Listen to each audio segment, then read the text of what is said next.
Bienvenue sur Africa 24 dans cette nouvelle édition du Non-Stop Info. Au sommaire de l'actualité, vaste opération anticorruption en Algérie.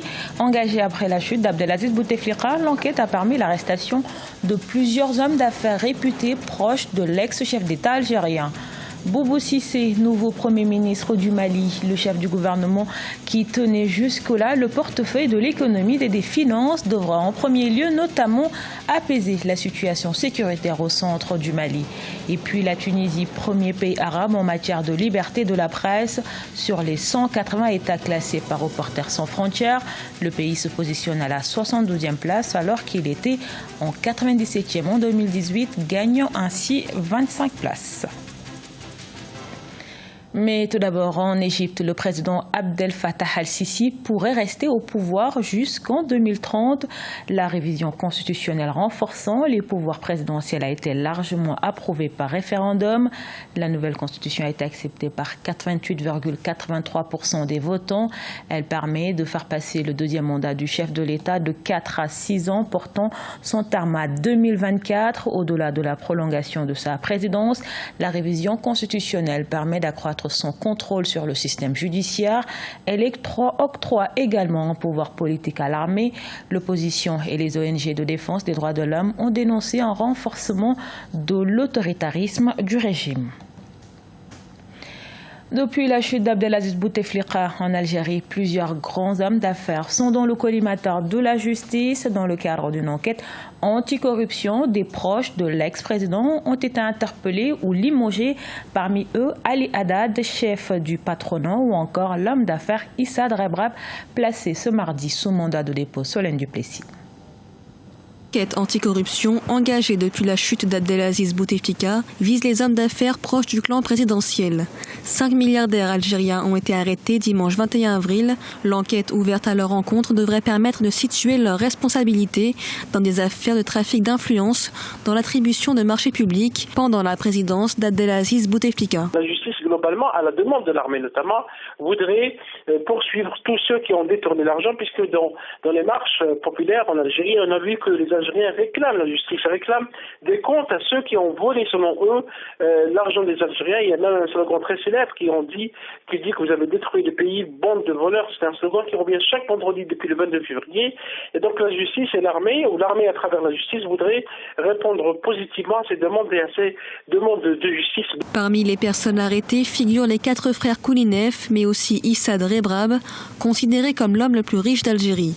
Des arrestations qui interviennent quelques jours après l'appel du patron de l'armée, Ahmed Gaïd Salah, à réouvrir plusieurs dossiers de membres de l'élite au pouvoir. Le général Ahmed Gaïd Salah, qui est vice-ministre de la Défense et également chef d'état-major de l'armée, a évoqué la nécessité de lutter contre les affaires de corruption, lutter également contre ceux, selon lui, qui ont transféré beaucoup d'argent des Algériens vers l'étranger d'une manière illégale et qui ont bénéficié de beaucoup de privilèges sans contrepartie. Depuis la démission d'Abdelaziz Bouteflika le 2 avril dernier, les manifestants restent mobilisés pour réclamer le départ de toute la classe dirigeante. Vendredi dernier, ils étaient rassemblés dans les rues d'Alger pour exiger le départ d'Abdelkader Ben Salah, nommé président de la République par intérim, jusqu'à l'élection présidentielle prévue le 4 juillet prochain. Il tenait jusque-là le portefeuille de l'économie et des finances. Boubou Cissé va désormais diriger le nouveau gouvernement du Mali, nommé le 22 avril suite à la démission de Soumeylou Boubèye Maïga. Le nouveau Premier ministre devra en premier lieu apaiser la situation sécuritaire au centre du pays, mais aussi conduire le projet de révision constitutionnelle. Reportage à Bamako de notre correspondant Mokhtar Bari. Ministre de l'économie et des finances du gouvernement Soumeylou Boubèye Maïga, Boubou Cissé, docteur en économie ayant fait ses armes à la Banque mondiale, est désormais chargé de diriger le futur gouvernement malien. Découvert en 2013, il a fait partie de tous les gouvernements depuis l'arrivée du président Ibrahim Boubacar Keïta. Je prends la suite, comme vous le savez, dans un moment où le pays traverse des épreuves et des défis qui sont tout aussi importants que complexes. Après plusieurs tractations, c'est Boubou Cissé qui aura donc la lourde responsabilité de mener à bien la politique et les ambitions du chef de l'État malien. L'homme qui est surtout apprécié pour sa rigueur dans la gestion des ressources financières devra aussi et surtout convaincre la majorité de la classe politique, jusqu'alors insatisfaite. Évidemment, je ne suis pas un messie. Je ne suis pas un messie, mais je suis et je serai un serviteur. Un serviteur de l'État, un serviteur de l'État au service du gouvernement, un serviteur de l'État au service du peuple, à l'écoute de ce peuple-là. Les Maliens sont dans l'attente d'un nouveau gouvernement. Les tractations sont déjà en cours. L'équipe devrait être composée des membres de la majorité présidentielle, mais aussi d'acteurs de l'opposition, selon des sources officielles. Le développement de la charge par induction connaît actuellement un engouement, notamment sur le continent. La Côte d'Ivoire est le premier pays d'Afrique de l'Ouest à bénéficier de cette technologie. AfriCharger, disponible dans la capitale économique Abidjan, est composé de 9 casiers de rechargement, dont 8 dédiés aux smartphones et 1 réservé aux tablettes et ordinateurs. Découverte avec notre correspondant Oliva Diakoton. En Côte d'Ivoire, la première borne à induction de l'Afrique de l'Ouest a été mise en service par Salim Djideyal, un jeune passionné d'économie numérique. Dénommée AfriCharger, elle permet de recharger les téléphones, les tablettes et les ordinateurs gratuitement et en toute sécurité grâce à un système de géolocalisation. Nous avons préféré travailler sur des bornes nous-mêmes en Afrique ici. Ce qui fait que nos produits sont, si vous voulez, à 100% africain, c'est fabriqué ici, c'est maintenu ici et justement ça nous a amené à employer pas mal de collaborateurs dans les différents métiers.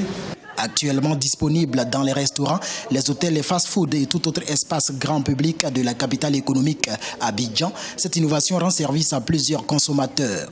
Je n'avais ni mon powerbank, ni mon chargeur et j'étais déchargée.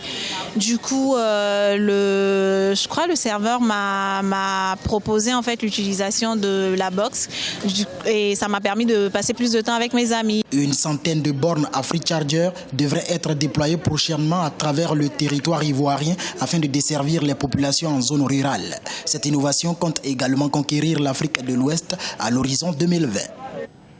La journée mondiale de lutte contre le paludisme est célébrée ce jeudi 25 avril. En prélude à cet événement, l'Organisation mondiale de la santé annonce le lancement de tests à grande échelle du vaccin le plus avancé, mais à l'efficacité limitée. Le vaccin est dénommé RTSS. Ces tests vont avoir lieu au Malawi, au Kenya et au Ghana sur des dizaines de milliers d'enfants principales victimes du paludisme. Si les résultats sont positifs, et on le saura au mieux dans 2 ans, ce vaccin mis au point par la firme GSK pourrait être déployé plus largement en Afrique où 250 000 enfants âgés de moins de 5 ans succombent chaque année à la maladie. Premier pays arabe en matière de liberté de la presse, la Tunisie gagne 25 places dans le dernier rapport de Reporters sans frontières. Sur les 180 États classés par l'organisation, le pays se positionne à la 72e place alors qu'il était en 97e en 2018. Des progrès salutaires toutefois, la mise en place d'une instance de régulation de l'audiovisuel est toujours attendue dans le pays. Solène Duplessis. La Tunisie progresse en matière de liberté de la presse. Le pays se classe à la 72e place sur 180 pays, alors qu'il était 97e en 2018. Un classement établi par l'ONG Reporters sans frontières. Le pays est ainsi le mieux positionné de la région Afrique du Nord et Moyen-Orient, une région où la presse reste régulièrement confrontée à un contrôle du pouvoir. Les journalistes subissent des pressions énormes sur l'ensemble des pays du Maghreb. L'exception reste la Tunisie qui continue son processus de transition démocratique et qui a fait une avancée remarquable de 25 places, mais reste confrontée à d'innombrables défis, surtout par rapport au cadre législatif. En effet, malgré cette dynamique, la Tunisie présente encore quelques faiblesses en matière de liberté de l'information.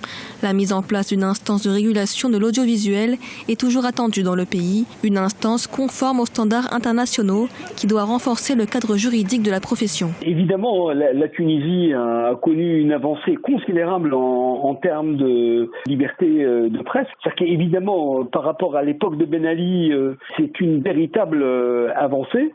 Mais évidemment, il faut regarder avec prudence. Il y a une liberté, certes, mais aussi il y a des pressions, il y a ce qu'on appelle un système coercitif qui agit indirectement sur les rédactions et les journalistes.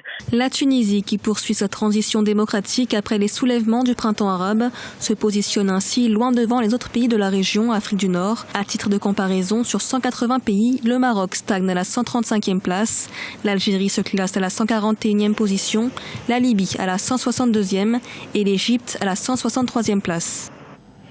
Ce journal a été réalisé par l'ensemble de la rédaction. Merci pour votre fidélité. Retrouvez dans un instant une nouvelle édition de l'actualité sur Africa 24.